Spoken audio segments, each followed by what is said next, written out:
வணக்கம் ஃப்ரெண்ட்ஸ், இது நம்ம சேனல் பிரணேஷ் மம்மி.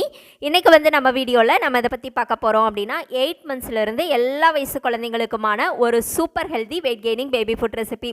இந்த ஃபுட்டெல்லாம் கொடுக்காம என் குழந்தைக்கு வெயிட் போடலை, குழந்தை நல்லா சாப்பிட்லன்னு சொன்னால் எப்படிங்க? ஸோ கண்டிப்பாக ட்ரை பண்ணி பாருங்கள். இந்த மாதிரி ஃபுட்ஸ் எல்லாம் நீங்கள் ரெகுலராக கொடுக்கும்போது குழந்தைங்களுடைய போன் ஸ்ட்ரென்த்தும் அதிகமாகும், மசில்ஸ் டெவலப்மெண்ட்டு நல்லாயிருக்கும். அது மட்டும் இல்லாமல் குழந்தைங்களுக்கு சூப்பராகவே வெயிட்டும் போடும். இந்த சூப்பரான ரெசிபி எப்படி செய்கிறதுன்னு பார்க்குறதுக்கு முன்னாடி இந்த வீடியோக்கு ஒரு லைக் பண்ணிட்டீங்க அப்படின்னா உங்களை மாதிரி இன்னும் நிறைய மம்மிஸ்க்கு இந்த வீடியோ யூஸ்ஃபுல்லாக இருக்கும். அது மட்டும் இல்லாமல் இப்போ தான் நீங்கள் ஃபஸ்ட் டைம் நம்ம சேனல் பார்க்குறீங்க அப்படின்னா மறக்காமல் நம்ம சேனலை சப்ஸ்கிரைப் பண்ணிக்கோங்க. ஓகே ஃப்ரெண்ட்ஸ், இந்த ரொம்ப சூப்பரான wait gaining baby food recipe செய்கிறதுக்கு இன்றைக்கி வந்து பார்த்தீங்க அப்படின்னா நான் ஒரு 2லிருந்து 2.5 ஸ்பூன் அளவுக்கு ஜவ்வரிசி வந்து எடுத்திருக்கேன். ஜவ்வரிசி வந்து பார்த்தீங்க அப்படின்னா நான் மாவு ஜவ்வரிசி தான் எடுத்திருக்கேன். இப்போ இந்த மாவு ஜவ்வரிசியை சேர்த்துட்டு இது கூட கொஞ்சமாக தண்ணி சேர்த்துட்டு ஃபஸ்ட்டு ஒரு டைம் நல்லா கழுவி எடுத்துக்கோங்க. மறுபடியும் கொஞ்சம் சுத்தமான தண்ணி சேர்த்துட்டு இதை கவர் பண்ணி வச்சுருங்க. ஒரு 10-15 நிமிஷம் இந்த ஜவ்வரிசி நல்லா ஊறி வரட்டும்.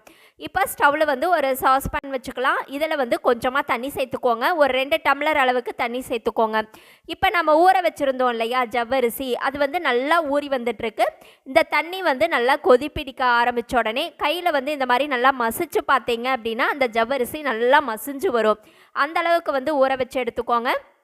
மேக்ஸிமம் ஒரு 10 to 15 மினிட்ஸில் இந்த ஜவ்வரிசி இந்த மாதிரி மசியற அளவுக்கு நல்லா ஊறி வந்துடும். இப்போ இதை வந்து அந்த கொதிக்கிற தண்ணி கூட சேர்த்து இது நல்லா வந்து வேக வச்சுக்கலாம். ஜவ்வரிசி வந்து பார்த்திங்க அப்படின்னா குழந்தைங்களுக்கு நல்லா கொழுன்னு சூப்பராகவே வெயிட் கெய்னிங் ஆகுங்க. இப்போ இந்த ஜவ்வரிசி வந்து நல்லா வெந்து வர்றதுக்குள்ளே நான் வந்து பார்த்தீங்க அப்படின்னா ஒரு சின்ன சைஸ் ஸ்வீட் பொட்டேட்டோ, சர்க்கரை வள்ளிக்கிழங்கு, அதை வந்து ஆவியில் வேக வச்சு எடுத்து வச்சுருக்கேன். அதை வந்து பார்த்தீங்க அப்படின்னா ஒரு அந்த மேலே இருக்கிற தோலெல்லாம் நல்லா உரித்து எடுத்துகிட்டு இந்த மாதிரி நல்லா மசிச்சு எடுத்துக்கோங்க. நல்லா மசிச்சு வச்சுருக்கிற இந்த ஸ்வீட் பொட்டேட்டோ வந்து இந்த ஜவ்வரிசி வந்து நல்லா வெந்துட்டுருக்குது இல்லைங்களா, இது கூட சேர்த்துட்டு நல்லா கலந்து விட்டுக்கோங்க. அந்த ஸ்வீட் பொட்டேட்டோவை நல்லா மசிக்கும் போது கொஞ்சம் நாராக வர மாதிரி இருக்கும். அந்த நாரையெல்லாம் கம்ப்ளீட்டாக எடுத்துட்டு அதுக்கப்புறமா சேர்த்துக்கோங்க.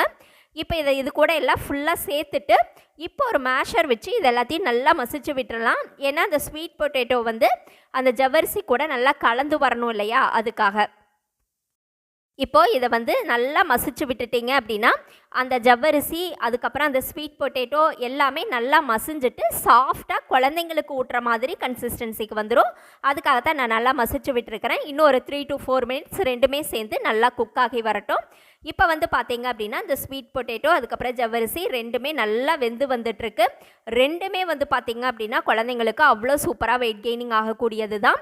இது கூட வந்து பார்த்திங்க அப்படின்னா ஸ்வீட்டுக்காக கொஞ்சமாக நாட்டு சர்க்கரை வந்து சேர்த்துக்கிறேன். இப்போ இதை நல்லா கலந்து விட்டுட்டு ஒரு 2 நிமிஷம் நல்லா வேக வச்சுட்டு ஃபைனலாக வந்து பார்த்திங்க அப்படின்னா இது கூட நம்ம கொஞ்சமாக தேங்காய் பால் வந்து சேர்த்துக்கலாம். தேங்காய் பால் வந்து இந்த மாதிரி ஃபுட்ஸில் குழந்தைங்களுக்கு சேர்த்து கொடுக்கும்போது அவங்களோட ஸ்கின்னுக்கு ரொம்ப நல்லது, நல்லா பசி எடுக்கும். அது மட்டும் இல்லாமல் கடகடன்னு நல்லா சூப்பராகவே வெயிட் கெய்னிங்கும் ஆகும். இப்போ வந்து பார்த்திங்க அப்படின்னா ஸ்டவ்வை ஆஃப் பண்ணிவிட்டு அதுக்கப்புறமா வந்து இந்த தேங்காய் பாலை வந்து சேர்த்துக்கலாம். இப்போ நல்லா கலந்து விட்டுட்டு இதை வந்து ஒரு மார்னிங் பிரேக்ஃபாஸ்ட்டாவோ இல்லை லன்ச் டைம்லேயோ இல்லை ஈவினிங் டைம்லேயோ நீங்கள் குழந்தைங்களுக்கு தாராளமாக கொடுக்கலாம். நல்லா வயிறு நிறைய சாப்பிடுவாங்க. வேணால் இது கூட லைட்டாக நெய் சேர்த்து கூட கொடுக்கலாம்.